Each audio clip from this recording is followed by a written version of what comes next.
Welcome back, everybody, for another deep dive. This time we're looking at maybe a little bit of a different source than usual. Okay. We've got this children's activity book called Numbers Beneath the Sea Huh, interesting. by Nikolaus Iomon. And, you know, at first glance, you might think, what on earth can we learn from a kid's activity book? Right. But I think you're going to be pretty surprised. I think so, too. So this book, it's not just, cute pictures and, learning to count. Right. It's really a window into how kids learn, how people design stuff for kids to learn, and maybe even a little bit about like cultural perspectives and stuff. Yeah, you know what's so fascinating about this book to me is just how much we can learn from something that just seems so simple. Yeah. When you first look at it, it really makes you think about how much valuable information and insights are hidden in just the most unexpected places. Absolutely. All right, so let's dive into this thing. Numbers Beneath the Sea. Okay, so it's designed for these little kids, like 3 to 4 years old, and it's all about number recognition. Right. Pretty much every page has got the same format. Mm-hmm. There are 3 numbers. Then there are these boxes, and the boxes have different amounts of sea creatures in them. Okay. And then there's instructions that say, like, color the box with this many sea creatures. Gotcha. Why do you think they went with that, like, repeating over and over again? Why that structure? Well, I think that's actually one of the most brilliant things about it. Okay. When kids are that little, like 3 or 4 years old, their brains are just like sponges. They're soaking up everything around them. Yeah. And one of the best ways for them to learn is through repetition. So it's like building a good foundation. Exactly. It's like laying down the bricks for them to understand numbers. And it's not even just about seeing the numbers. Right. They're coloring too. Yeah, they're doing something. Exactly. Okay. So they're learning by doing. It's hands-on. Yeah. It's like the best way for them to learn at that age, Yeah. For a 3-year-old to color in those boxes isn't just fun, It's a way for them to really grasp like what 3 means. You know what I mean? Yeah. They're connecting the idea of the number to like an actual physical thing that they're doing with their hands. That makes a lot of sense. Okay, so we're talking about numbers. Mm-hmm. The book starts out super basic, 1 through 10. Uh-huh. But then as you go through, it gets a little trickier. Yeah. Start seeing like 1748, Okay. even 96. Wow. What do you think is going on there? What's the thinking behind that? I think it's kind of like a video game. Okay. You start at level 1, and as you get better, you level up. Right. The book is designed to challenge them just enough to keep them interested and learning and growing. Gotcha. That gradual increase in difficulty is really important. It keeps them engaged, and it really helps build their confidence, too. Okay. Yeah, that makes If sense. you just threw like a 96 at them right off the bat, Yeah. they'd probably just like shut down, Totally. But by starting small and gradually increasing the challenge, Sure. it keeps them motivated and feeling good about their progress. It's like a series of wins as they go. Exactly. Little wins that add up to feeling really accomplished and proud of themselves. It's making me think back to when I was a kid. Yeah. I was really into these workbooks that had like gold stars, Oh, yeah. if you got the answers right. Totally. So there's this part in the book, just towards the end, Okay. where things kind of shift a little. Mm-hmm. Instead of like matching the number to the right number of sea creatures, Right. they have to circle a specific number in a group of numbers. Interesting. What do you think about that? I think that's pretty cool Yeah. because it's like a step up. Yeah. Instead of just knowing that like 3 means 3 things, Right. now you got to be able to pick out the symbol for 3. Exactly. And that's actually a really important step in developing number skills. Okay. We call it numeral identification. And it's like, it's a big step towards being able to do more complicated math stuff later on. Wow.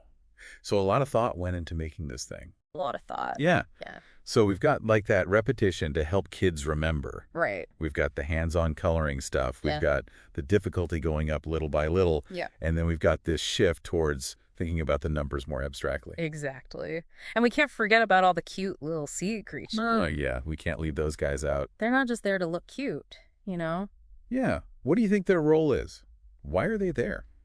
Well, imagine trying to teach a 3-year-old about the number 3, Yeah. but without showing them anything. Like just saying 3, 3, 3. Right. It's just like this word. Yeah, it's just an abstract concept. It's hard to grasp. Yeah. But if you show them 3 starfish, Right.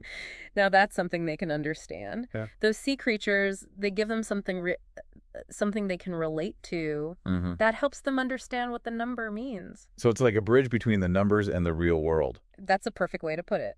They make learning fun and engaging. Okay. That makes sense. Which is so important at that age, Yep. you know? Yeah, for sure. So we've talked about a bunch of interesting stuff about this book, Yeah, we have. and we've learned that it's designed really well to help little kids learn. Definitely. But we've only scratched the surface. There's so much more to uncover. There's a lot more to this. Yeah. Stay tuned, folks. We're going to keep diving into Numbers Beneath the Sea. Let's do it. And you know what's really cool is that those simple learning principles in this book, they can be applied to learners of all ages, Right. not just preschoolers. It really makes you think, huh. Yeah. We may not be coloring in sea creatures anymore, It's true. but like those ideas, repetition, visuals, building confidence, Yeah. that's stuff that everyone can use. Absolutely. No matter what you're trying to learn, those things are important. Totally. And, there's something else in this book that I think is really smart. Oh, yeah. What's that? On each page, there's a little space for the kid to write their name in class. Oh, yeah. Seems like a small thing, but I bet it's actually important.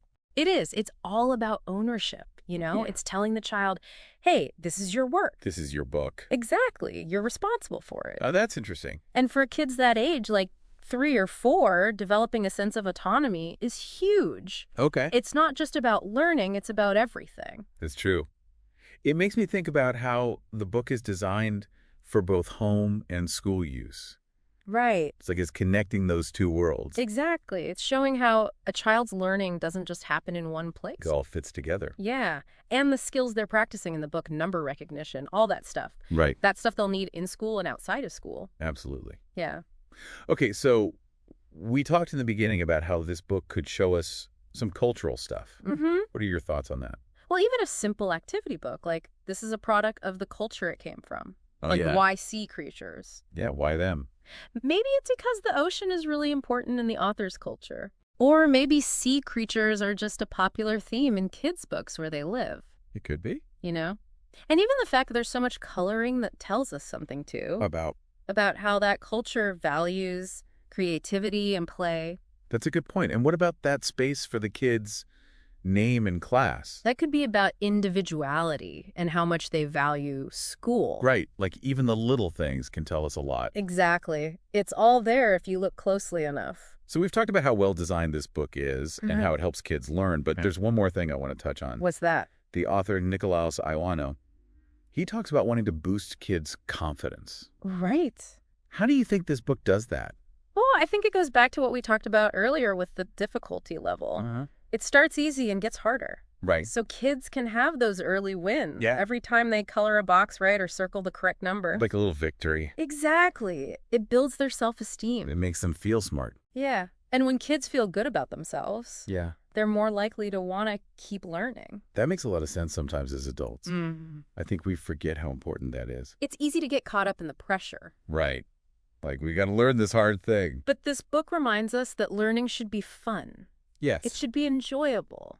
Okay, so we've talked about a lot of stuff. We have. What's sticking out to you the most? What are you finding interesting? I think what's really fascinating is how this simple activity book Yeah. can teach us so much about learning in general. Right. Like, what can we take away from this? How can we apply these ideas to our own lives? Exactly. It's like this book is holding up a mirror Yeah. to how we learn and how we think about learning. It's challenging us to think about those things. Yeah, and it reminds us that sometimes the most valuable lessons come from the most unexpected places. Totally. This kid's activity book. I know, right? It's made us think about all this stuff, child development, how to design educational tools, even culture.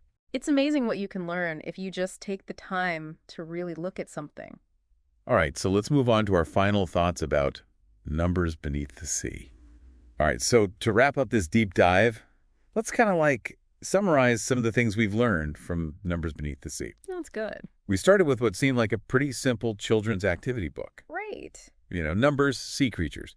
But as we dug deeper, Yeah, we found a lot more going on. that's true. We talked about how repetition is important for little kids, how visuals can make abstract ideas easier to understand, Right. the importance of kids getting to practice on their own, Yep.